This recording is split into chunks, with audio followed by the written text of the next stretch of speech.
What's up, everybody? It's another episode of the podcast, and today I'm going to complain about the road conditions in West Virginia for 2.5 hours. Then we might get around to talking about the television we watch. Do you want to explain this situation, or do you want me to go through it? Well, first, I'm going to offer a little background information. And this situation just kind of goes in with it. You're going real background information. Yes. Okay. Daniel has received more flat tires than any single human I've ever met. Every one of them a gift. Or known. Now, this one necessarily wasn't your fault. The roads in West Virginia, which we were told that this was not maintained by the city we live in, the police of the city we live in actually had to put a message out on their Facebook account the day of our incident because it was happening to so many people. So it is maintained by the state of West Virginia. And this road basically turned into what I can describe as like Grand Canyon, like, I thought somebody shot a gun. When we hit it, yes. I thought a gun had went off. So basically, it was an early morning. I had a dentist appointment. The weather had still been a little sketch, not so much snowy, but rainy. So Daniel was taking me to the dentist appointment. So what's better than pouring rain? We're already to the dentist. We're already in a terrible mood because we're going to those shyster dentist people who are just going to fleece us for all our money, and call themselves doctor the whole time. Okay. Anyway. If you go back to previous podcast episodes for, the time we got fired by our previous dentist for having, normal emergencies like a pet dying, illness, testing positive for the vid, and apparently that gets you rejected from your previous dentist. So I don't know what podcast episode that was, but it's in the podcast lore somewhere. It's back there. They don't care. So anyway, it's pouring the rain, pretty cold rain. On the way to the dentist, Daniel's driving, and you heard what you described as a shotgun-like sound. We were behind a school bus. I just screamed. We were behind a school bus, and they've had cones up at that section of the road for weeks. Then. They weren't. No. They were there. They weren't, but they're not there marking potholes. They're in the middle of the road, actually making the lane tighter to get through. You have to get closer to the edge of the road to get through it. I don't know what they're doing. And so the school bus goes through fine, and I didn't see anything. And then all of a sudden, I hear a gunshot go off. After the split second where I think like we're being shot at, then I realize what's happened. And I'm like, oh gosh, do you think we have a flat tire? I knew immediately. But you tried to play it off like we didn't. I mean, our low tire air has been on for 3 months. So anytime it's like slightly cold, it comes on. So it's not like that was helping me out. But after about 10 feet, I could hear it start. So I started looking for a parking lot to get into. So we pull over. There's another lady there already changing her tire. She yells at me and ends up she hit the same place. And then you got on Facebook later that day. And found out more information. And 4 or 5 people hit the same thing and had flats. So I had to call the dentist and was like, hey, I'm going to be a little late because I have a flat tire that we have to change in the pouring rain. So that was fun. And it would have been, this is just a history of our cars, which we're trying to do better. I mean, we are trying to do better by our cars. But if I had driven myself, I would have had to have those nice men that were helping that lady come help me because, sorry guys, I don't know how to change a tire and I have no interest in learning how to do so. And the reason she would have had to do that is because our second car was not currently starting. Yes. So she could have called me and I would have had to walk the 3 miles there to get her. Because that would not be an easy walk. Our second backup car was not starting at the moment. I have rectified that. So the dentist office was like, the secretary actually laughed at me. I was like, yes, that's very funny that I'm going to be late because of this situation. So once again, and it's always in the rain. Every time I've been with you, we got a flat tire on our way to Florida once, and it was in the pouring rain then as well. It's never like a nice sunny 65 when I'm having to change a tire. Yeah. Which happens often. Now, this one took me longer than usual because this is the first time we've had a flat on this vehicle. Finally broke it in. I wasn't familiar with, it's a new, I've never owned a Toyota before, so it was brand new. I'm honestly surprised because we've had that car for over a year. Yeah. We got it in May 2022. This was the first time I flatted it. I'm surprised that it went over a year. Yep. Because sometimes it is user error with you, and then other times it's bad luck. Today, it was like, or that day was like everybody. What about that one time you drove over a curb? Okay, and that was that was me, user error. I'm just saying, but in terms of like my user error, yours is way worse.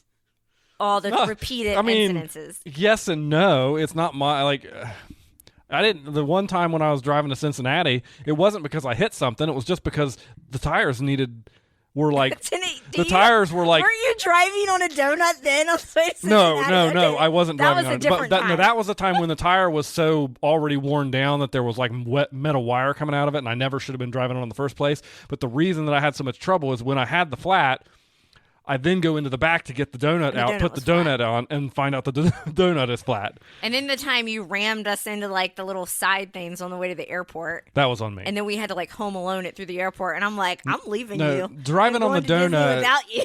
driving on the donut for 4 months was in college. Yes. Because I didn't have the money to get the flat fixed, so I had to get home. But I wasn't going home for like a week or a month. And so we drove around. We shouldn't have driven around on it, but we did. And it was fine. And I Everything was just fine. let you drive me around with it. That's why you were so glad when I finally had a car in college. Yes. Because Daniel would just always drive my car. And I didn't have to maintain it, because if something happened to you, you call your dad, and your dad would get it fixed for us. My dad would fix it, yeah. Done, simple. If my dad knew how many people I let drive my car around in college that wasn't me, he would probably be a little irritated with me. But he doesn't listen to podcasts. I don't think he knows what a podcast is. So. Yeah. But yes, so anyway, later that day, I get wind on Facebook that multiple people in town had gotten flats that day, which it's always misery loves company. That makes things a little better. And so much for the fact of this, that the city police actually, like I said, had to put out a statement that said, hey, this isn't our fault. So okay, it's not their fault. It's not their job to repair the road. Yes. They could have had somebody up there, like, put a cone in the thing and say, hey, this gigantic crevasse has opened up in the middle of town, and you should like be careful around it or avoid it. Like, they could have at least gone that far, and they didn't even do that. Didn't when we came back from the dentist, they'd already had it filled in. They had already had it filled in, but then we noticed like several other craters in other parts of the road, which thankfully we could see it then, and then you were like there was more awareness. But I had to drive slow because the donut was on the car at that point too. On the plus side, I had no cavities. True, good. And okay, so we got that out of the way. You apparently promised Instagram people. Now wait, hold on before we go. Hey everybody, welcome to We Watch TV, the podcast about the TV that we watch. I am Daniel. She is Hope. This is episode 54. And we'll actually talk about it here in a moment. This is our 1-year anniversary of podcasting. But before we get to that, I made a promise to everybody on Instagram. Nobody actually messaged me about it or seemed to notice at all. I did Except get one. For me. I got one like on the pop can. I have a pop review. Now this one is near and dear. I think it's a regional pop, but the Dr. Pepper company makes it. Yeah. But I never have seen it outside of like this tri-state area that we are in. Like in any show. And it kind of reminds me though, because there's some pop like Mellow Yellow, which is like by the Coca-Cola company. You don't often see that either. So is it regional? It might not be regional. Because Mellow Yellow is sort of supposed to be like Mountain Dew, right? I think so. Yeah. Okay. This I feel like this is much rarer than. Is it as rare as what's it called? RC? RC? I always want to call that something else. I know what you want to call it. I think it's rarer than RC. I actually had until our Dollar General started having it a couple years ago, and I hadn't really seen it for a long time before that. Of course, for everybody who's listening, I am of course talking about the wonderful grapefruit soda known as Pop. Squirt. We don't call it soda, we call it pop. The thirst quencher. Why are you calling it a soda suddenly? I don't know, because there's some people on here that probably think it's sodies. It's pop. It's a Squirt. What a lovely name. Caffeine free, thirst quencher, says it right there on the can. I feel like this being an unknown pop is a really missed opportunity by a marketing team somewhere in 2024, considering the name. Somebody could really run with that and have a time, and there would be some people online that would connect with that and be like, oh, I got to get a hold of some Squirt. I tried some Squirt last night. Not bad. Yeah, it's a grapefruit soda. I think Fresca is another grapefruit soda. Mom used to drink that. I don't remember ever having any. But I like it. I am a Squirt fan from back in the days. When you are? I am. You're a Squirt fan. I am a Squirt fan. Consider me a Squirt fan. So back in the high school days, I was in FFA. Future Farmers of America. I don't think that's what it stands for anymore. But anyways. And so the classroom where that was at, our teacher at the time would sell us pops and chips. I don't think this was like requisitioned by the school. He was doing this out of his own free will. And he always had Squirt on the menu. And I was always like, well, I'll take a can of Squirt. And I would later work with this teacher on a professional basis, and he still would have Squirt. Yeah, hey, listen, you're once you go Squirt. Oh my gosh. I tried some though. It was pretty good. It's better than that Sprite cranberry stuff that we did. There's no weird aftertaste on this one. It's just a very smooth. You kind of think of it. It's like it reminds me of like 7-Up. Yeah, it's not quite Mountain Dew area, but it's not quite 7-Up Sprite. Yeah, it's kind of in between there. Too. If you're not a grapefruit fan, I mean, honestly, if there's grapefruit in this pop, I don't even taste it. I just taste like I said, like it doesn't taste like Mountain Dew at all. It's a citrusy pop. I wouldn't say Mountain Dew at all. Like there's no caffeine. I think it leans that direction a little bit. I feel like it tastes more of like that tepid 7-Up feeling. Okay. That you could get. I do say your Squirt review has gone on way longer than I thought it would. Listen, there's a lot to say about Squirt. I don't know what else to tell you. I always liked Orange Slice. Yeah, I like a good orange slice. I like a grape. I'm more of a grape soda person myself. Grape drink. Yes. Yeah, I like grape drink is different than grape soda. Yeah, of course. Okay, just wanted to throw that. I finally got a hold of that grape Powerade at the marathon. Did you like the grape Powerade? Yeah, I actually that's what I will go with. Not on the course, but afterwards, I really enjoyed that. Just a classic yellow Powerade. Listen, everybody, if you have a regional pop that is your favorite, let us know, and maybe we'll try and get a hold of some and do a pop review for you here in the future on the podcast. But in other more important news, it is the 1 year anniversary to date of our first podcast episode. Last year counted as like our 52 weeks in a row, or last week. Last week counted as like 52 weeks in a row we've done a podcast, yes. But this because January it's not July yet. 30th was the date of our first podcast episode, and so today is also today, whatever day you're listening to this podcast. Just consider it our 1 year anniversary. This is our 1 year anniversary episode. Our first podcast we did with just a phone. Yeah. We just randomly recorded ourselves having a conversation. It's not the best thing going. Is that what we called it? Which I think is our most listened to episode. We have that other episode where the statistics got all messed up, so I don't count that one. Why are you even bringing that up? We both got OCD. Because technically, if you look at the stats page, that's the episode with the most downloads. It needs an asterisk. Right? It's like Barry Bonds. Okay.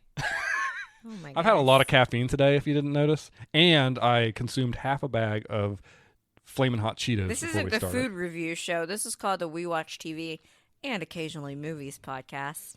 I'm not above a food review podcast. What would you say is your favorite? We could do that like once a month, a food review. I'd be down. Now, I was going to go back to an actual question until you totally like ADHD'd me with these like Anyway, just thinking on the spot, do you have a favorite episode that we've done that you can think of? One comes to mind recently. Actually, we got a download on "Bless Your Beautiful Hide" last week. Bless your beautiful hide. And it just reminded me of how unhinged we were in that episode. Because that was also the one with like all the wind too, right? Or was that a different one? No, that was a different one. There was like 3 weekends in a row where windstorms like knocked out our power, either here and then when I went to the hair salon. Oh, yeah. I lost power at the hair salon too, like in the middle of getting my hair done. That was fun. Yeah, I think that one was episode 14, I believe, if I remember correctly. We also I think that episode, I know we had one that was actually titled "The One with All the Wind." We did, but I feel like these were all kind of like a saga, like close together. Yeah. So Bless Your Beautiful Hide. So for a couple reasons. One, that whole 7 brides for 7 brothers thing was really fun. And then also it's a movie. Go check it out. Yeah, that Be was freaked out. the week we had Star Trek Picard finale. We had the Mandalorian season 3 finale. We talked Marvelous Mrs. Maisel. Ted Lasso was going on. So there was a lot into that episode. So I think that one sticks back to me. That was episode 14. My favorite episode was, did we call it the Disney dub? Yep. Because when we started the podcast, that was one of the things I wanted to do. I said, I want to do an episode where we talk about all the different sitcoms and review them, all the sitcoms that went to either Walt Disney World or Disneyland. So we had like the middle, Family Matters, Full House, which was like the blueprint was Full House, Step by Step, Modern Family. That was episode 20, by the way, for anybody interested. And I felt like that one did pretty well. A lot of people seem to like that one. Yeah, that one's in our top 10. I don't know. There's not an easy way for me to see them, but I think it's in our top 10 downloads. So I definitely liked that one. I'm trying to think. I really liked our Barbenheimer. Yeah, that one episode, was good. I just liked because that one. I liked that period of time over the summer. I don't think we were talking earlier today on one of our runs that we don't think that we'll ever have an authentic Barbenheimer-like experience again. Studios will try. They'll try. But they They'll won't fail. be able to capture what happened there. So thank you guys for sticking around with us for a year. We hope to continue to bring you more zany rants. I'm sure Daniel will probably get about 4 more flat tires. I'm sure our power will go out multiple, more times. We'll probably have more pop reviews, but we'll also talk about TV, movies. And speaking of Barbenheimer, we are going to talk about the Oscar nominations that recently came out. We're not going to hit you with every subject or every category, but we are going to tackle the major ones like supporting actor, lead actor, best picture, and all that fun stuff. And we're going to give you some of our thoughts. So Barbenheimer, which is the Barbie movie, and Oppenheimer both did pretty well and picking up some nominations. I believe Oppenheimer is actually leading the nominations for this year's Academy Awards with the most, more than any other movie. That doesn't surprise me. I think that Barbie is a little disappointing with some of the stuff it did not get nominated for, but we will get into that in a minute. So I'm just going to go in the order that I have on the Academy site here, and I will probably scroll down. So the first up is actor in a leading role. The nominees are Bradley Cooper, who seems to be nominated a lot these days, for Maestro. I think I'm saying that right. Coleman Domingo, probably pronouncing that wrong, for Rustin. I've not heard of that one. Paul, I can never say this guy's name right. Paul Giamatti for The Holdovers. And then, of course, Cillian Murphy for Oppenheimer and Jeffrey Wright for American Fiction. I think, even though I have not seen any of the other actors in anything, I feel like this is Cillian Murphy's to lose. I agree with that, yeah. I think I don't know if he's been nominated before. I'm not sure but either. I feel like it just feels right for him in this position. With all the memes, though, about how he is in, like, public events, I feel like he's going to be miserable at the Academy Awards. Like, ugh. And then we have actor in a supporting role, and the nominees are Sterling K. Brown for American Fiction, Robert De Niro for Killers of the Flower Moon. That is one of the ones that we do intend to see relatively soon because I believe it is out in streaming. That's the kicker for us. It's available to us to see. Yes. Robert Downey Jr. for Oppenheimer, Ryan Gosling for Barbie, and Mark Ruffalo for Poor Things. So I've heard a lot of good things about Poor Things as well. That is another one we want to see. It is not available on any streaming or purchase digital platforms yet. I think probably Robert Downey Jr. is going to win again for Oppenheimer. I personally would love to see Ryan Gosling win for Barbie because I think he was great as Ken, but I don't think he's going to win. Would Ken? Okay. Would Ryan winning the award for playing the role of Ken, when not only did Margot not get nominated, but also but even if she had been, wouldn't that not kind of be against the point of the movie? Well, I mean, he should get. This is about him. I know. Nominated for his performance. I'm going to get. I know we're going to get there. Very soon. I feel like, as a whole, the Academy, Hollywood claims to be very liberal and open-minded and understanding, but they're still very anti-woman, and it shows by them missing the point of Barbie and certain people getting snubbed, like Greta got snubbed, Margot got snubbed. But I wanted to get into that rant in a few minutes, but Daniel just kicked it off out of me right away. That's in the mood I'm in today. I agree with you. I think it's Robert Downey Jr.'s to lose. I remember back in, I believe, in our Barbenheimer episode, though, you actually said that you would prefer Ryan to win over Robert Downey Jr., even though they both played great. You were like, I think Ryan deserves it more. You actually said that in our podcast. I'm not going to take that back either, but I'm going from trying to understand who I think is going to win, not who I would necessarily want to win. Yes. I'll also say, like, I've heard a lot of good things about Mark Ruffalo's performance. That'd be my sleeper pick. But I haven't seen it, so I can't tell you. My sleeper pick would be Mark Ruffalo. I think it's interesting that we have two Avengers up with Mark Ruffalo and Robert Downey Jr. And speaking of that, I feel like everything until Oppenheimer, I like Robert Downey Jr. I think he's a great guy. He seems like an enjoyable person, but everything he's ever been into me, except for Oppenheimer, all I saw was Tony Stark. Literally every role. That's fair. So I feel like this is the first time where I felt like I wasn't necessarily watching Robert Downey Jr. Like he still the sparks, but he did feel like a different character I agree. For once. I agree. Yeah. And I've always thought Mark Ruffalo is a great actor, so. Yes, he is.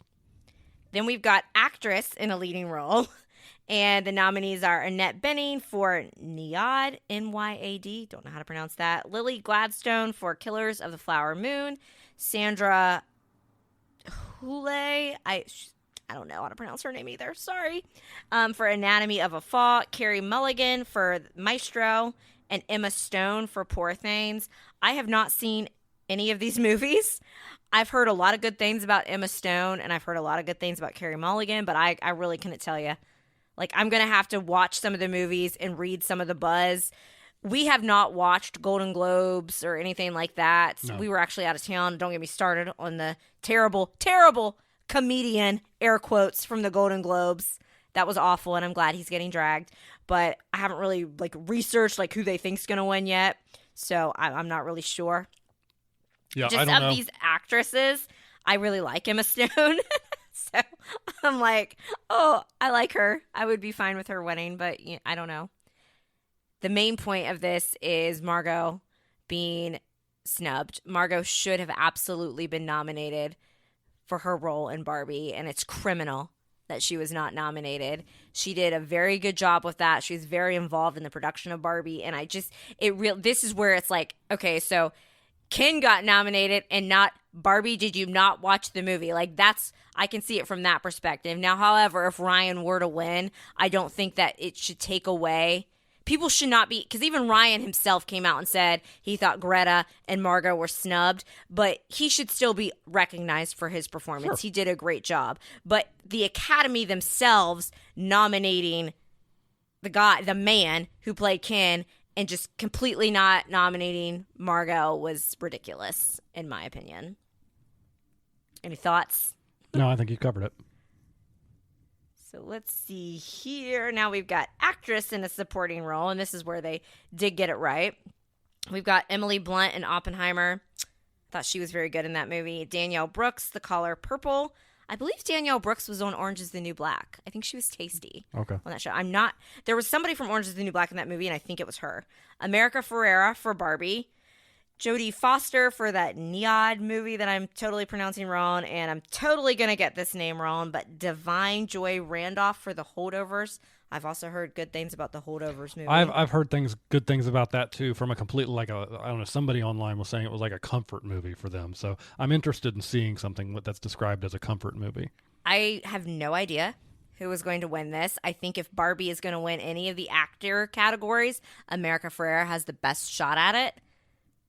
Yeah, I would agree with that. Again, not having seen any of these movies, I can't tell for sure, but I'm fairly confident that Ryan's not winning. Yes, same. At least America Ferrera got nominated because she that monologue that she delivered about how hard and difficult it is to be a woman was perfect as is. And I've always liked her. I've watched that actress since her Sisterhood of the Traveling Pants days, so it's really nice to see that she's getting a nomination.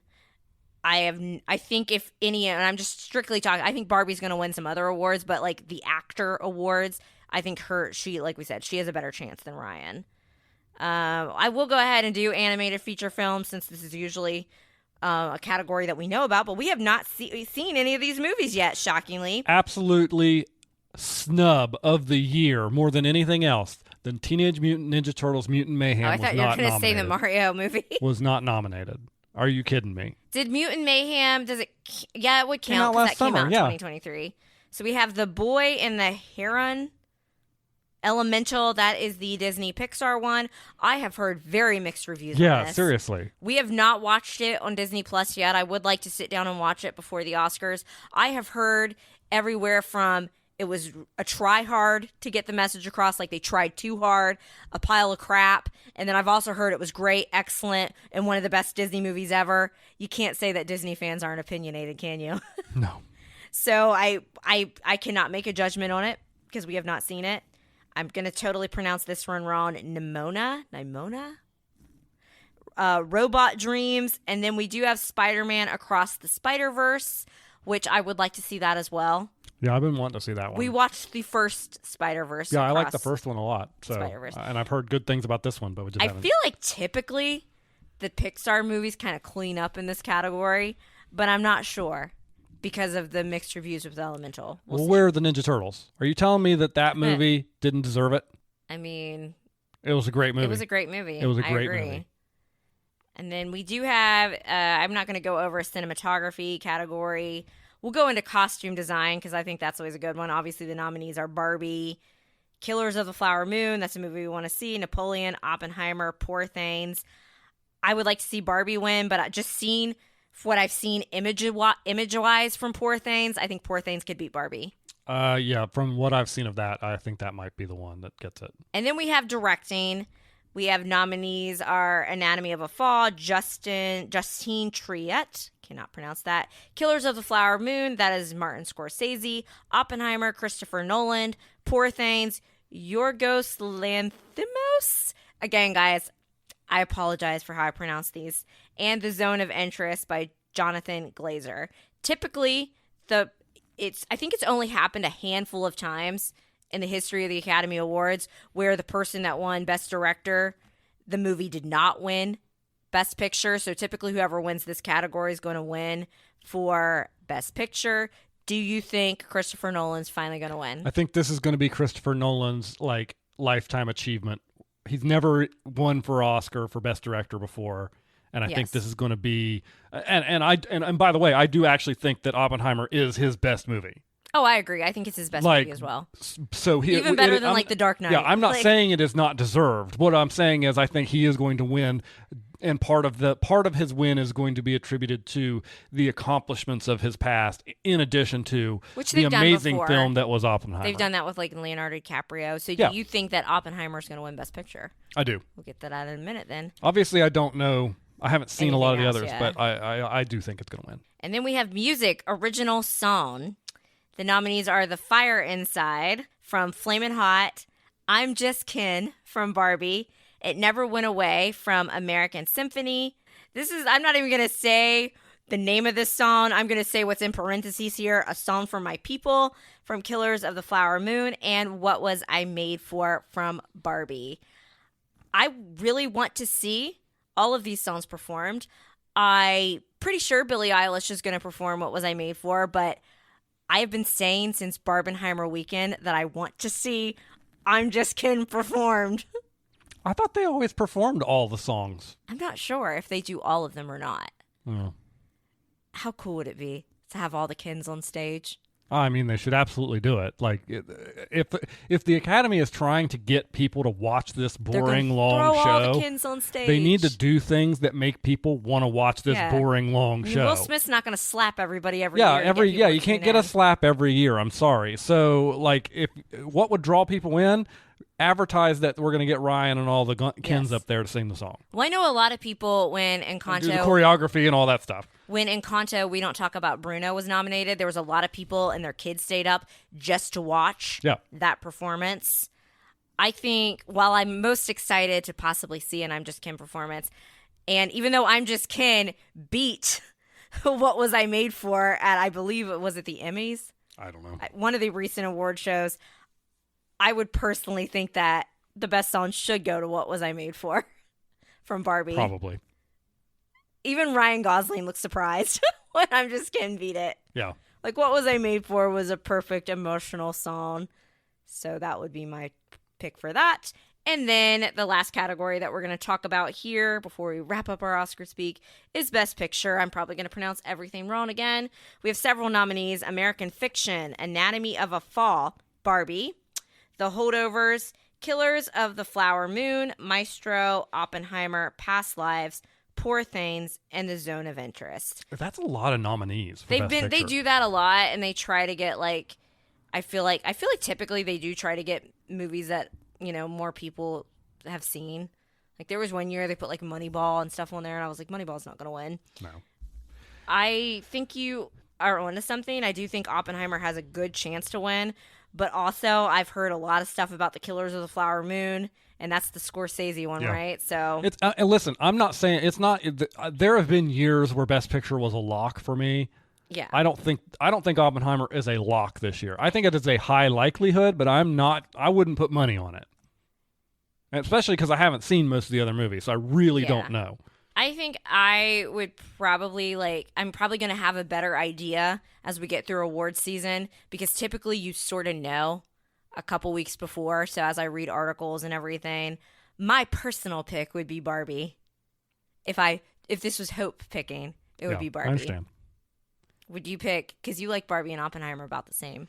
Yeah, I do, but I'm going to say this right now. If this were years past where they weren't putting as many movies into the nominees list here, Barbie wouldn't even been nominated. So I don't think it has a chance at winning. Which is just terrible. And I did not rant about this in full. Greta being snubbed for Best Director again. It's like, Academy, did you even watch the Barbie movie? And there have been complaints for years about the lack of women being nominated for stuff, people of color being nominated for things in the Academy Awards. So the Academy's still not perfect. No. Whatsoever. It's getting a little better, but that just showed, like, Greta being snubbed. I'm not saying she deserved to win, even though I think she could win, but that was just ridiculous that she got snubbed, considering what she, like, nobody, when it was announced that we were having a Barbie movie coming out, no one thought it was going to be like how it was. Everyone thought it was just going to be silly. I can't believe when I came out of the Barbenheimer weekend that I'm like, wow, I cried more in Barbie than I did Oppenheimer. I would have never guessed that. Yeah, I agree. I think, honestly, like, I think that Greta not being nominated for director is a bigger snub than Margot not being nominated for actress. 100%. So we will definitely, when we watch the Oscars in March, we'll give our reactions to that. Hopefully we'll be able to watch at least a few of the movies. We always I think we'll try be able to pull it off. To watch as many as we can. Not all of them. There's 10 of them. Jeez. I mean, we typically that's don't getting watch a bit all excessive. I feel like 8 is should be the upper limit of where you're nominating for this stuff. Do we know who's hosting the Oscars? I don't know. I don't really care. Why do they need a host? I don't. What do they need a host for? I think what they did the last time was they had the previous winners of the categories come out. They always bring other actors up to do announce the actual categories, but they've always got that host filling in time in the meantime. And it's like, if they didn't have that person up there, it definitely won't be the Golden Globes guy. No, it will not be the Golden Globes guy, and maybe it just shouldn't be anyone. So getting into what we've been watching, not a ton of stuff, but Percy Jackson's getting really good. Yeah, this was the 7th episode that we watched? The 7th episode as of 9 p.m. Eastern Standard Time today, when you are listening to this podcast, the day the podcast drops, will be the season finale. I think 8 episodes is not enough. No. My main criticism of this show is that the episodes are too short, and I think they're trying to bend that line between adults that can enjoy it and children. Excuse me. Sorry, I choked on Squirt. Continue. I don't even know. Cut the show. I'm leaving all this in, by the way. Okay, just keep going. Yeah, Percy Jackson. So, yeah, the episodes are too short. Yes. And I feel like they probably could have done. I haven't read the book. The book is sitting in my eye line right now. My book's finally arrived. And I'm looking at that book, and I'm going, they could have gotten 10 episodes out of that. My book's arrived today, right? Yeah. I'm very excited to dive into those. I might start reading it tonight. You never know. You'll disappear on me, yeah. But probably I'll wait till after the show ends. I feel like we got a lot to pack in this finale. Yeah, that's the thing. I feel like there is almost too much for the average length of episode that we've been getting. Well, let's cover what did happen in the last episode. We met Hades. Yes. We got flashback with Mom and Poseidon. We got to meet Poseidon, who the actor is the son of Maggie Smith, Professor McGonagall from Harry Potter. Okay. That boosted him up for me a little bit because I was expecting Poseidon to be like super hot. And I'm like, why am I more into Hades than Poseidon? We do find out that, remember, I was like, watch Ares end up being the worst one. Ares, yeah. Even Hades, now Hades could be being deceitful, but even Hades seemed to not know, like, that Ares put in that little trickery there. He had no idea what was going on. Zeus's master bolt. Zeus's master bolt, yes. He didn't know. Like, he had no idea, or at least he seemed like he did not have any idea what was going on. So we meet, like, the three-headed dog. Let's see here. Annabeth gets, like, stuck in, like, a foresty thing. Yeah. The Forest of Regrets. And then the one little goat boy, I can never remember his name. You know, I always remember his name as soon as we're done recording, but right now I can't remember it. So Percy gives him the extra little thing to get them out of the underworld. Yeah. This, like, round little thing that, like, Hermes gave them or something. We know that, supposedly, remember they said one of them's going to betray Percy? Yes. I mean, it has to be, well, I guess she was back at the end of the episode. I don't think it's Annabeth. I think it's the little boy. Yeah. We'll see. Yeah. I liked how Hades was just like, what's up, guys? Because I feel like I always think of Hades with, like, the blue hair from the Hercules movies, and that's kind of how they made him look on Once. Do you remember the Once Upon a Time show? Unfortunately. That show was good for a really long time. Until it wasn't. But anyway. No, it was good. Magic comes with a price, dearie. It was good. Be quiet. I loved Hook on that show. Oh. Anyway, this Hades was just kind of like chill. Like, he's like, hey, how you doing? What's it was like up? in his bedgown or something. Hey, like, guys. Just casual. And I don't know if it's a shtick or what. But we got the background. So Poseidon seemed like he was more of a caring father than what I've been led to believe the whole series. And he was basically telling the mom, like, don't take him to this camp for, like, the special half-blood gifted demigod children yet. Like, that's from that flashback scene, correct? Yeah. I like how every time, like, Poseidon shows up, like, it's pouring the rain out. And I'm like, man, that'd be a bummer to, like, hook up with this guy and then it's always going to be rainy. Is that like he's doing that on purpose, or is that know. Like just? I think I had in my head that he was going to look more like Jason Momoa, like Aquaman type. I don't know why. I'm wondering, I've seen a lot of stuff on TikTok that I've had to, like, be like, my eyes, where people are talking about, like, the romance between the mom and Poseidon. I'm like, am I going to get more the details with that in the book? I actually read the first couple pages of the first chapter out loud to Daniel before we recorded. And I can say they definitely set up that show almost exactly in his first few pages where, like, Percy's explaining, like, what he is and all that, like. So I'm like, oh, well, so far, at least 3 pages in, the show kind of really mirrored that. And I know book fans, we always like it when the shows match. Now, shout out to one of our listeners, Eric, who told me that after the credits, they had previews for the next episode of Percy Jackson. Neither of us knew that. After every episode? Yeah, apparently. Like previews or like teasers? Like coming up, like on the next episode. No. If it's like, oh, next up on Percy Jackson, I don't really care about that. If it was like what like the Marvel shows do or some other, or like What We Do in Shadows has been doing, where like it's actually part of the episode, it's just kind of sneak peeking.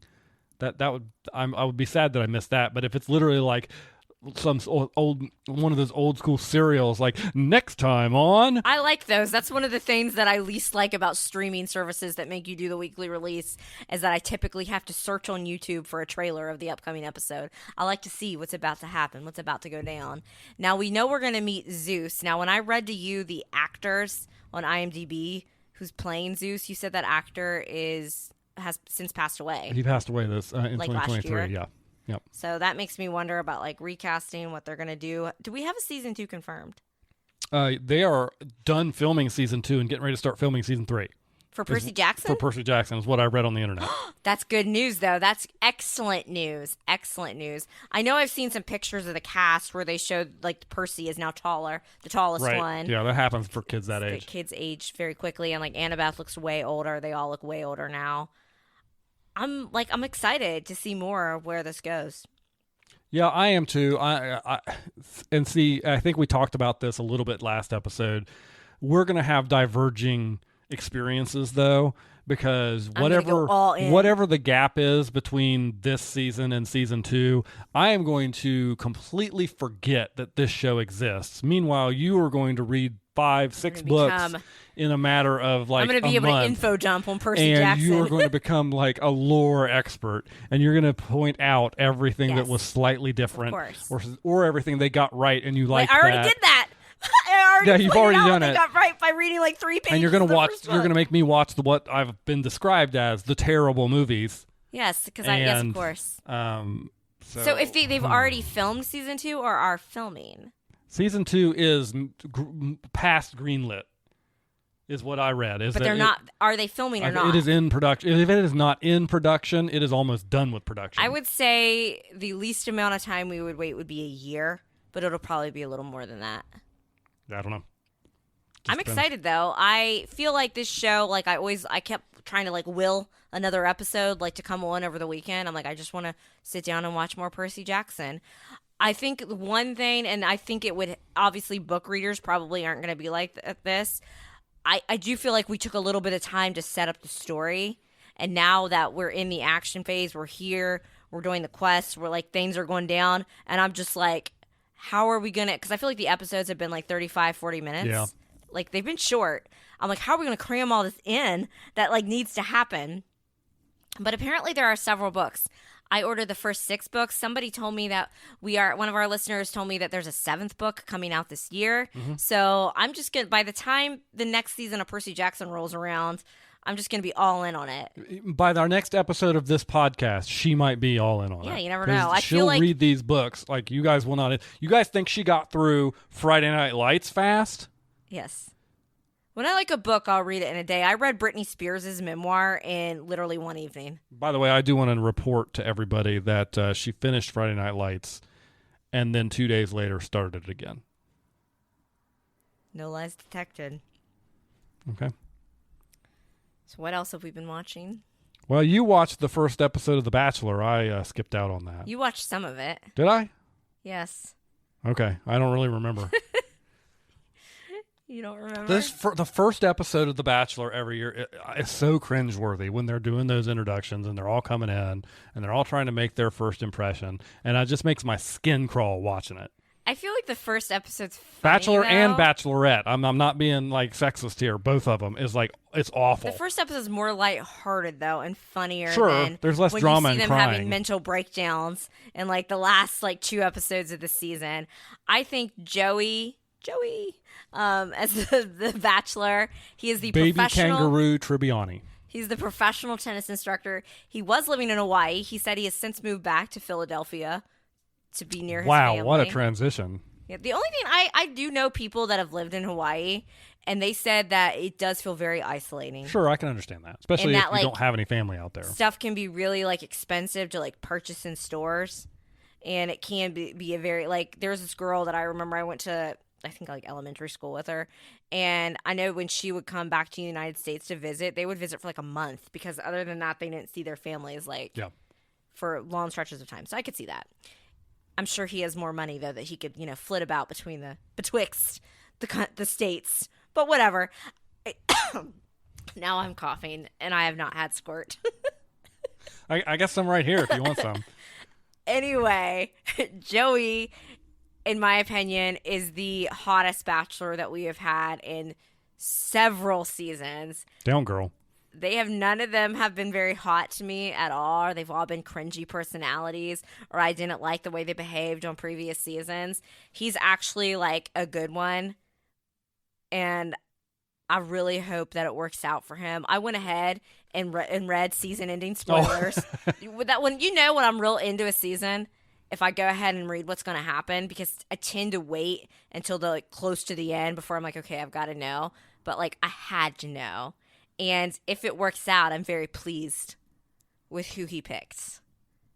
Because she was one of my favorites going in. Okay. Let's see. I'm trying to think of some of the memorable entrances. There was one girl that showed up in like a bumper car. So you find all that cringe. Yeah, right? It's just so stupid. My favorite girl showed up in this red truck with a tree, like a Christmas tree attached to it, because her family owns a Christmas tree farm. And I'm like, oh my goodness. I'm like, am I going to get a Hallmark movie on The Bachelor? One of the other entrances, I think somebody showed up on like a boat or like a truck or something. I don't know. I think my entrance would be, I try to play into the West Virginia thing, and I would like bring them pepperoni rolls and explain what pepperoni rolls are. That would be like my cutesy entrance, because I wouldn't want to be too cringe, but I'd want to like do something that, you know, you wouldn't dress up like the mountaineer in the full leather and the coonskin hat? No. Okay. I don't think I would dress up like the mountaineer. I would just have like a basket of pepperoni rolls or something. Have a jug of moonshine. A jug. That's the appropriate use of jug. What would be your entrance? I think you'd be the guy. I'm just going to answer for you. Okay. Do you remember Charity season? No. Where you're going to remember this date. That she chose one guy for a one-on-one and he fell asleep on the date. What? I don't remember that. They like went to the amusement park and he just fell asleep in the car. That's a bold move. He was so introverted and checked out. I'm like, and I remember you were like, that would be me falling asleep. It's a bold move to fall asleep on national TV on a date with the main character of the show. It's a bold move for Maybe a bold man. Maybe we'll get to see Joey on, unless all the Bachelorettes are great again. But maybe we'll get to see Joey on Dancing with the Stars. Or they'll put Old Man Jerry on Dancing with the Stars, the Golden Bachelor. Yeah. I don't know. You had plenty of commentary while you were watching it with me, to the point I had to shush you, and now you don't remember anything. No, I don't remember anything. I really don't. Like, I am blanking completely on what happened on that show. Well, we talked about, I said a real family lives in the house and they leave. Oh, that's right. There you go. Okay, so I changed my mind on the easiest job in television, because at first I said it was Jesse for being the host of the show, because all he has to do is show up, read off a script for a few minutes, and then leave. Sorry. There's people that live in the Bachelor Mansion on a regular basis, and so they just get paid to leave. Well, I'm sure they're rich anyway, and they probably have another house that they can go stay at. Yeah, but like that's easy. Now, I will say that probably most of the money they get paid by ABC to leave and go away, they put back into the cleaning bill when it's over. Yeah. Because that place has got to be a mess. Yeah. Why do they probably have on The Bachelorette wet? More than The Bachelor, because all those guys are in there. It. Why is the driveway always wet? I don't know. It's like when you go to Disney parks in the morning and they've just got done spraying down the roads, so everything is wet. I have no idea why they do that. Now, the girl that got the first impression rose was a girl that already had a rose from like Charity. I think after the final rose thing, they've been doing this lately. They bring out some contestants that are going to be on the season, and Joey gets to choose and give one a rose. Well, they gave her this like special card, and it was like, what's on the card? And the card, I think you had already checked out at this point. The card said that she could use this card and present it to interrupt anybody's one-on-one date and make it her one-on-one date. Now, she was like distraught when she opened up the card. I would have been upset too. And she ended up throwing it in the fire very dramatically. And I think he was impressed by that he gave her the first impression rose. What one-on-one date is where I understand. I don't understand. So she had a card. So let's say he has a one-on-one date with the Christmas I understand tree that. Girl. Why was she upset that she got the card? Well, ew. One, it's going to make you like common enemy number one amongst the women. But two, the lead usually gets to have a say on who he wants the one-on-one with. I feel like that way you either want to go on a one-on-one date with me or you don't. Like, I wouldn't want to like take away like his choice or feel like you're only going on this date for me because I have the stupid card. Like, you either like me or you don't. I mean, let's face it. If I was on this show, one, I think I would have to tone down my competitive nature, because I'd have to be like, remember, this is an actual person. There's actual feelings. And you can't tell me that no one else acts like that and gets into competition. I'd want to do enough to get to go to Bachelor in Paradise. and then start my influencing You'd want to career. stick around 2 or 3 episodes so Yeah. you have a better shot at getting on Paradise. Yes. Yeah, I get it. Or doing something. I probably wouldn't end up getting on Paradise, though, because I would probably be the most boring person in the house, because I would be very aware that a camera is on me, and I wouldn't want to say the wrong stuff or be dumb on TV. Or they would catch me in a mood. They'd catch you in a mood. Oh, is that so? Yeah. All right. So you could only mask for so long with all those cameras around. Okay. I want to make it long enough to get to travel. The pandemic seasons Get where out they of had that to stay in mansion. the same location sucked. You'd want to at least get to go to fun places. They all stay in the mansion? They all stay in the mansion for the first couple weeks, and then they get to travel. How big is this house? And why do these people even live there at this point? They don't even live there at this point, right? I don't know. They don't really live I don't there. know the square footage of the home. All their stuff has to be taken out to be furnished with the Bachelor stuff, right? I'm stuck on this. No, I think it's their same crappy early 2000s Tuscany decorations. No, wait. You're telling me that their couch that all these people are sitting on, drinking on, having their good party time is the same couch that the family just comes in and I'm not lounges about sure on that. That's insane. Now, can we get back to the traveling? Sure. I will say, if I had been one of Pilot Pete's girls, one of the best Bachelor seasons, the Hannah Brown, Pilot Pete, Bachelor, Bachelorette era is just untouched in terms of what it delivered entertainment-wise. But his first, he's we're all getting to travel to Cleveland. I remember and that. You just saw the girls, and they're yay! But there was this moment of them, no one's excited to go to. These people go to Tokyo, Paris, the Netherlands, and then imagine being Cleveland. What? It's just like Miami. I guess. What's the difference? Anyway, what else have we been watching? We finished What We Do in the Shadows season 5. And I am sad. And darkness has engulfed us. Here on the 39th day of January, we are in eternal darkness. 6 months into the January. 6 months into January, because we have finished What We Do in the Shadows. And we took our time. There's no more of it until season 6. And then even when we do get the shining light of season 6. Weekly release. And that is the last season they will make of the show. And I am sad. Very, very sad. We started What We Do in the Shadows in October. Yeah. If I had to describe it compared to any other shows, I think it's like Parks and Rec. I think whoever is writing for this show, I wouldn't be surprised if I have a secret double life and I get up in the middle of the night and travel and go write for this show, because whoever is writing for this show clearly watches the exact same TV as me. I certainly wouldn't be surprised if you had a secret personality that was doing it, because I've met all the other ones. I'm not even going to dignify that with a response. I'm just going to have a sip of my Squirt over here. I liked it. I thought it was really good. I do think that... So essentially Nando finds out that Guillermo is a vampire. Gizmo. He gets really mad. He hunts him down. Blah, blah, blah. He meets Patton Oswalt. He meets Patton Oswalt as Patton Oswalt. At Panera Bread. At Panera Bread. And eventually he decides he's going to forgive Guillermo. And then they ultimately find a way. They go out, they party, they eat.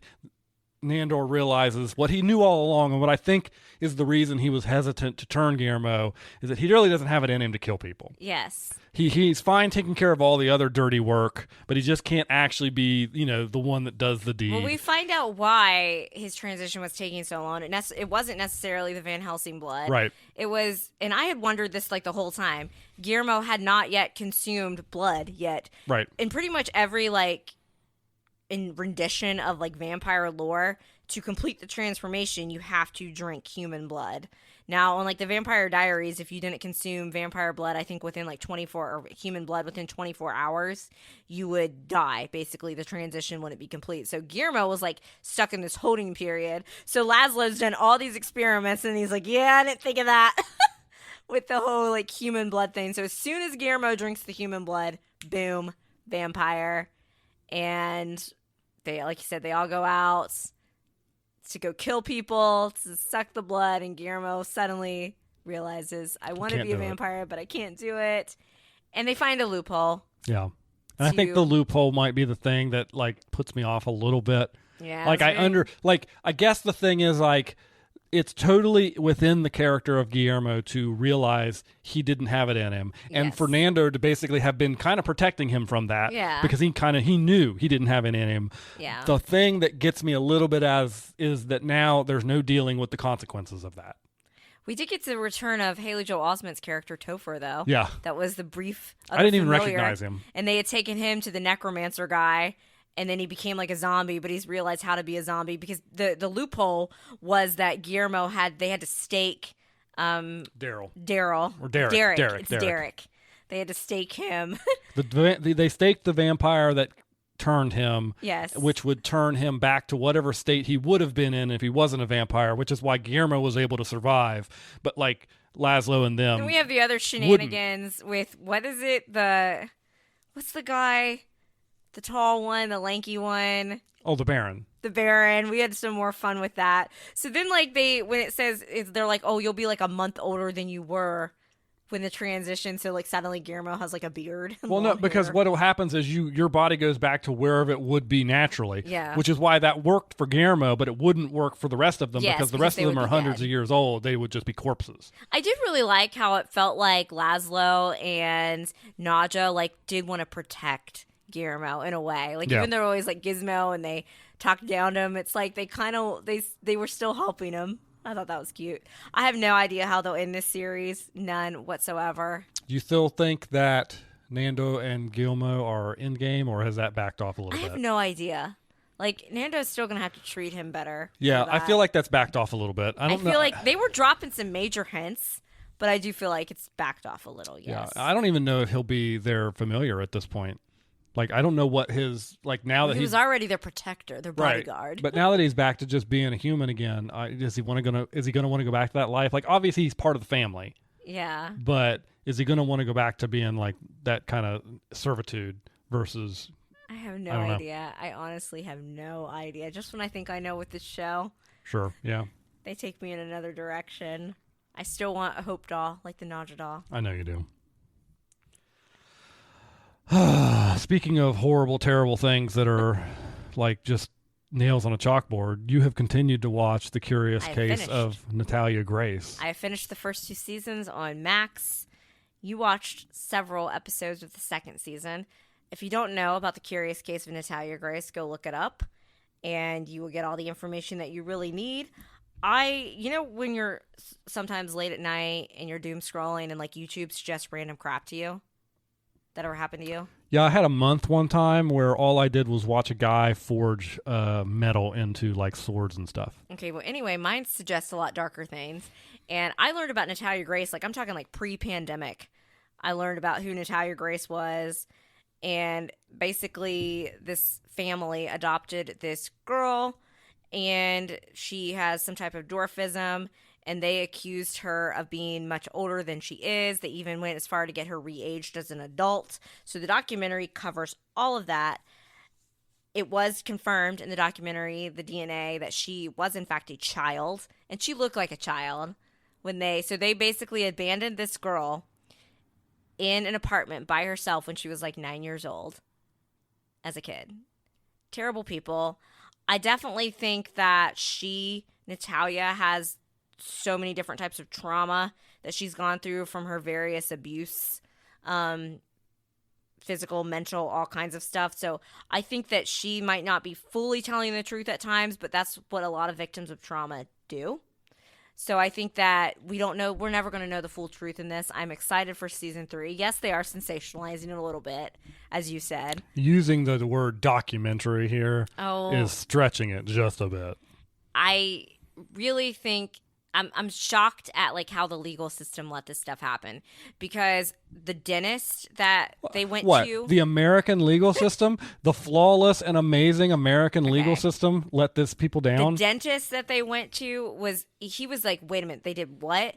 Because like that's a way you can tell age by looking at your dental records. Right. He was shocked. There was only one doctor that was like a family friend that was like, oh, she could be like this age. And that's the only evidence that they brought. Like all the other medical people were like, she's a child. she's between this age. We think she's between these ages. So that just stuns me. The fact that Michael and Christine, because I think Christine's case, those were her adoptive parents, the Barnetts.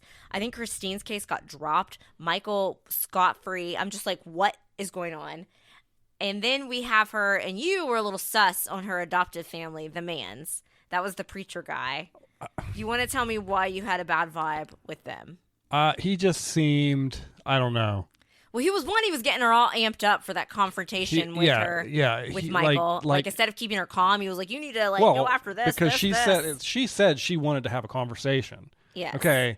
If you want to have a conversation, you don't need to get all amped up. You need to be calm and level-headed to have a conversation. And he was doing the exact opposite from then, that. Michael said hell or something. And then, I don't know, he just was going, the Michael said the word hell, and he got all riled up about it. Well, the Mans are a very Christian family. I believe he is a bishop, they said. Now, you didn't watch the end of it. The very last second after she was adopted. He's a chess piece? What? He's a chess piece? A bishop is like a religious thing. I understand that. Like the Catholic Church, he was not a Catholic Church guy, so I don't know. Can you please focus? No. Anyway, she gets adopted by the Mans. It seems like this is going to be sewn up with a great little bow. And then it's like our producers received this call like 3 weeks ago. So this would have been they received this call in December. And it's the Mans family, the Cynthia Mans and whatever the man's name is. Man or Mans? The Mans. That's their last name. The Mans family. It's Mans. Cynthia, I think, and Antoine. And they're like, Natalie is tweaking. That's exactly what he said. They're like, something's not right with this girl. She thinks she's making us feel like we're the enemy of the house. She's all about herself. And it's like, whoa. And then end scene. I think that the Mans family, while they did take her in, and I want to believe they're good people, I think it's got to be something to do with money. I think that maybe Natalia is not giving them money from the documentary. Why should she?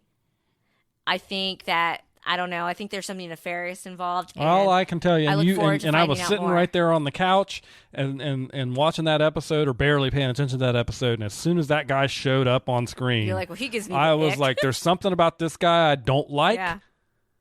I think everyone was a little distrustful of the Mans family, but we wanted it to have a good ending. So now we're all very confused. I think the Cynthia Mans, which is now her adoptive mother, has spoken out and said that Natalia is living with friends, which rumor is it's the DePauls. That's the other dwarfism couple that wanted to adopt Natalia when she was a kid. She's supposedly living with them in New York now. I don't really know. But Cynthia was like, oh, everything's good. Everything's perfect. Then why did you say that to the producers? And I bet there's some type of contract where they can't really go into what's going on. But if I had to guess, I think it has to do something with money. I know the Mans would use Natalia's food stamps card and all that stuff. So. Was there a season 3 already in the plans before this? I'm not sure. Bingo. I'm not sure. Bingo. But Michael and Christine are crazy abusers. I feel like there's just so much with this case that we don't know. What did you pick up on? And we had a specific listener that wanted to know what your thoughts were on Michael, her first adoptive dad, the one with the crazy eyes and the theatrical acting. I mean, you can tell there's just no couple screws loose. Yeah, no way anything he says can be take taken with any. I feel like he's just a complete liar. Well, is it a lie if he believes it? I think he is. I'm just saying. Liar. I don't think there's anything you can take at face value from that guy. I'm not saying he's lying. I'm just saying I don't know that he's he wouldn't even discuss the re-aging thing with Natalia. He did apologize for witnessing the abuse because. Well, Natalia says that he didn't directly abuse her. He did sit there and watch while Christine did, which, in my opinion, makes you just as bad. He was also probably being abused. That's no excuse. No, I'm not saying it's an excuse, but I'm saying that he was also being abused by the same woman. It seems to me like she was abusing everybody in the family, including the other son, who now obviously, as we saw, isn't involved. Michael is still just as creepy. He's creepy. No. I'm not saying he's not creepy. He's a creepy dude. But I feel very sorry for Natalia because she clearly was a kid, and it just The fact, and then like people like it, that were her neighbors. There was this like old woman that was like doubling down on it, like even after all the evidence. She was the one that was like, and it looked like she was casing the joint when she came in, but she was like, no, she's still lying. I'm like, I wouldn't be surprised if like Christine has like paid off this woman to like continue to be adamant that Natalia is an adult. I think some of the neighbors, though, people are like, why didn't some of the neighbors say anything? Why didn't they say anything? I think like I would be freaked out by it as a neighbor and think it was a kid, but at the same time, I wouldn't want to come off like that I'm being like stereotypical and being like, oh, this dwarf must be a child. You know, like I would be afraid to like offend somebody as well, like if I didn't have all the facts or the data. So I am not defending the neighbors that didn't say anything when she was in those apartments, but I could see why some of them would be like, well, I mean, is she like, what is the truth, you know? Because you wouldn't want to be like offensive. I just feel like this is the issue I have here is not with any of the stuff that you've said or what's happened, but like this is just the way that this is happening as a documentary. Well, of course, they're is exploitative as well, in a same vein as like the Yeah. Tiger King stuff was. Like we've really gotten so far away from what a documentary is supposed to be these days. And then I became an FBI informant. And it's just like, I don't know. I do want to sit down and have a cup of coffee with the woman in the blue power suit on the Curious Case of Natalia Grace that's always giving the info, because she just seems like she's a baddie. And I just want to have some coffee with her and just chat about life. Well, guess what, everybody? It's that time of the week again. We're back with the OC rewatch. And we have 3 episodes. We have Season 3, Episode 15, The Heavy Lifting. And then we've got Season 3, Episode 16, The Road Warrior. And Season 3, Episode 17, The Journey. So these episodes deal with the fallout of Johnny's death. At least nothing was quite as on the nose as the cliffhanger for episode titles. So we have that sadness. The community's mourning the loss of Johnny. Marissa's dealing with it. Ryan's dealing with it. Caitlin's dealing with it. Ryan had an interesting way of dealing with it. Yeah. You could say that. I mean, see, we introduced Sadie, Nikki Reed, the wife of Ian Somerhalder, who plays Damon on The Vampire Diaries, is Sadie. The way this show filters in guest star arcs, it's like, boom, Johnny's gone, bring in Sadie. Yeah. And then Ryan's immediately like, oh, hello. Do you need saving? Yeah, Sadie is Johnny's cousin who has come into town to help Johnny's mother with some house repairs. And I always thought that the Sadie-Ryan romance started differently than it did. I thought that maybe she was into him. Ryan was totally the one that was like, not the aggressor. That's a bad word to use. Totally the one that was like acting more into her than she was him at the beginning. Right. Yes. It was not a good look for him, to be honest. It really wasn't. So obviously Marissa is being distant because she kind of blames herself. She's just lost her friend. She is taking it a little bit out on Ryan where she's like, you know, you're probably happy he's dead, which is not true. Caitlin goes back to boarding school, right? Yay. So for now, we have the return of Volchuk. Voltron? Voltron.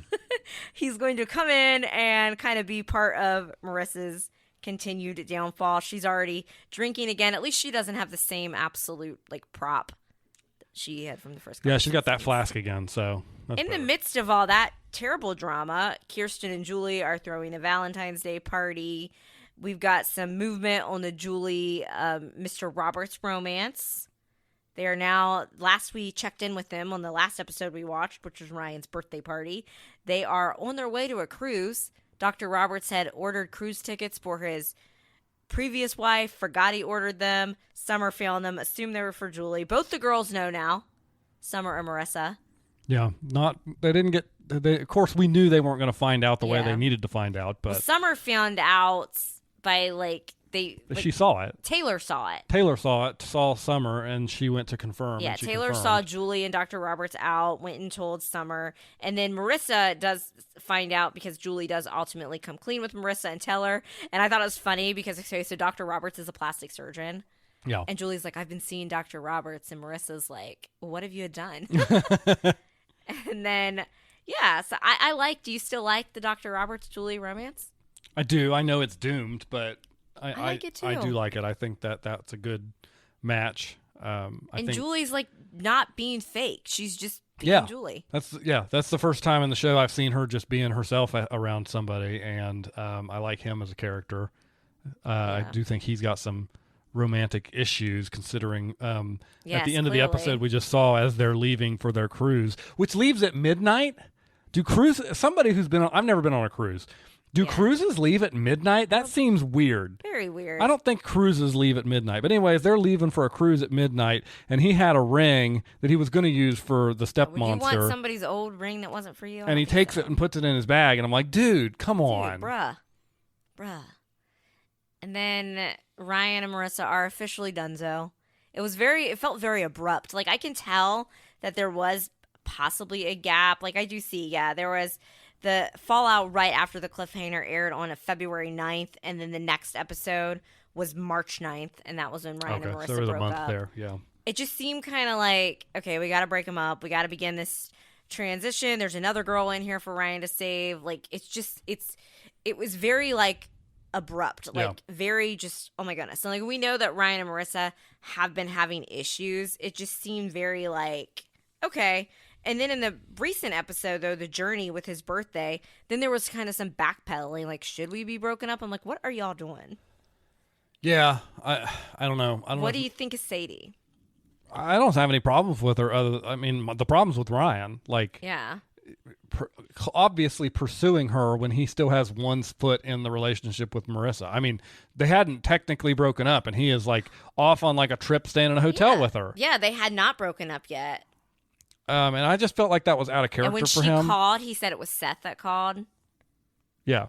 Now, in his 18th birthday episode, we did see his mother again, who seems like she's gotten in some legal trouble. I do remember now we do see his mother at the graduation episode at the end of the season. Any thoughts about that? About seeing his mother again? It's just a sad situation. Very sad. Sandy out there doing his thing, helping people out. Of course, I don't know. This has been a weird season. Yes. Because they've been out of character for Sandy too. And not in the same way they did with season 2. With the whole Rebecca thing. Because that wasn't different. as irritated as I might have been for that. That wasn't really out of character for Sandy necessarily. Yeah. And I could sympathize with somebody who never got resolution on a relationship and suddenly being able to.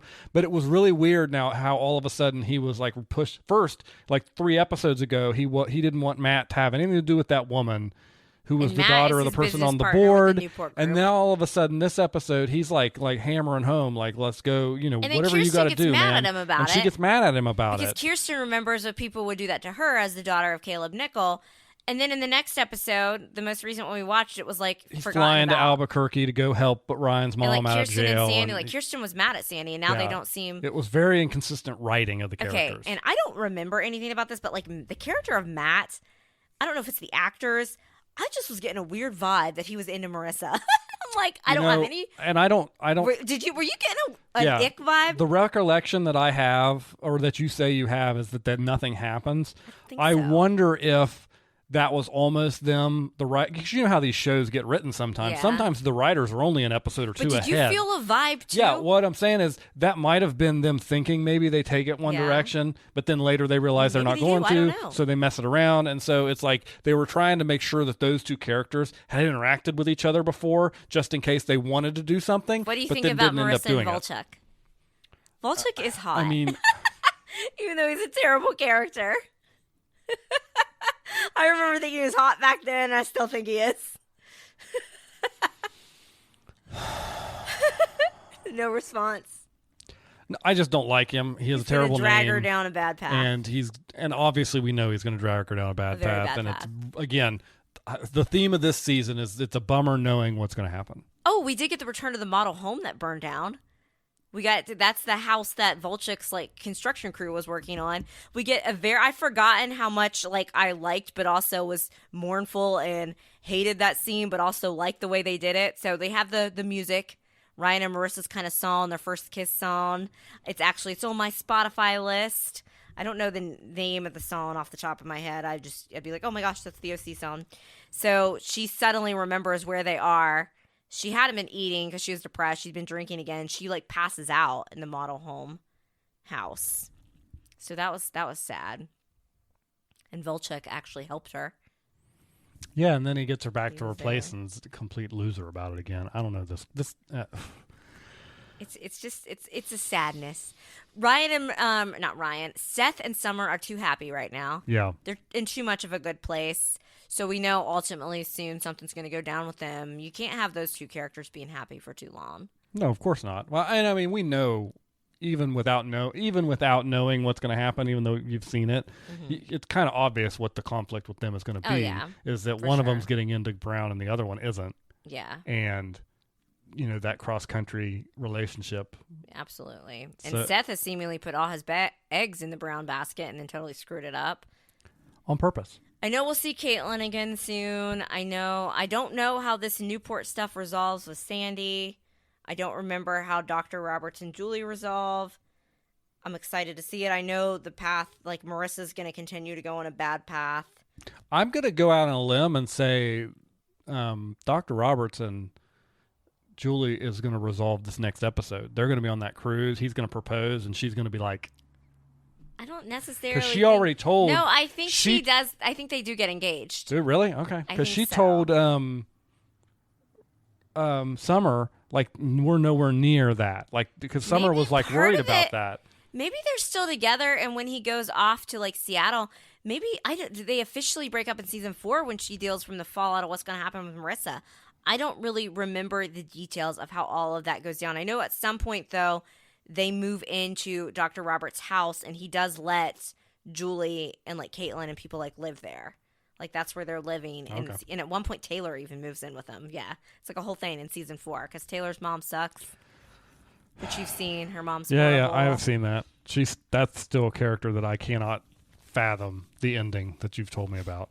She gets more likable I feel like she gets more likable as each episode progresses. And then I feel like season 4, the first couple episodes are dark, but I remember liking season 4 at the time of the airing because it took me back to kind of that lightheartedness of season 1. And I'll say that Taylor's a big reason for that. I'll take your word in for it. Any other thoughts on the OC? We're sludging along. I think my biggest takeaway in all of this is I've always been a staunch Seth girl, and Seth gets on my nerves so much in this rewatch. He's very annoying. Why do you think that is? Couldn't tell you. He's so narcissistic. Yeah. And like self-involved. And like I think that's because when you're a kid, you don't see that as much. You see it as cute and funny. Some and now as you're an adult, you've been around that and you're like, ugh. Yeah. When you're around those people, but they're not 16, they're 30. Yeah. You realize, that's just how that's going to, what that's going to turn into. Him. It's just, wow, is he getting on my nerves? And with that, we close out a year of podcasting. So I want to thank everybody who's been here with us the whole time and everybody we picked up along the way. We really appreciate everybody who listens. And now go grab a Squirt if it's available to you. And get yourself an ice-cold, thirst-quenching, caffeine-free Squirt and just pour it all in your mouth. Thanks for listening to this episode of We Watch TV, a podcast about the TV shows we watch. You can find more from Hope and Daniel on Instagram at We Watch TV Podcast. Drop us a line if you like the show, have a question, or a recommendation. You can find Hope on Twitter at Lil Runner and Daniel on Twitter at The Real Hobo Dan. Music for today's podcast was provided by Your Tunes from Pixabay. Artwork was created using the AI program Midjourney with prompts written by Daniel.